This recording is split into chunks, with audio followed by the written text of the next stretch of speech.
Ken, what battery tester would you recommend to fleet workshops looking for an effective battery management programme? Yeah, I'd recommend the EXP1000 FHD, which is Fleet Heavy Duty Battery Tester, simply because it's designed specifically to support commercial vehicle workshops in proactively identifying trends and problems within their batteries.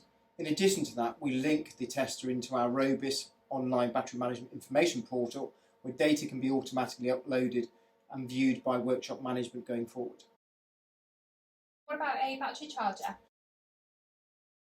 Chargers, we have a whole host of chargers in our arsenal, but the key workshop product we recommend is the CXPRO 52 diagnostic twin output charger, which equalises both batteries in the 24-watt set.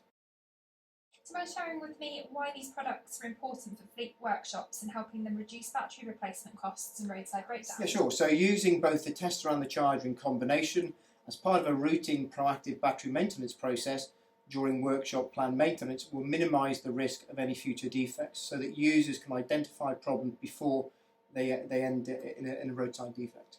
That's great, thanks Ken.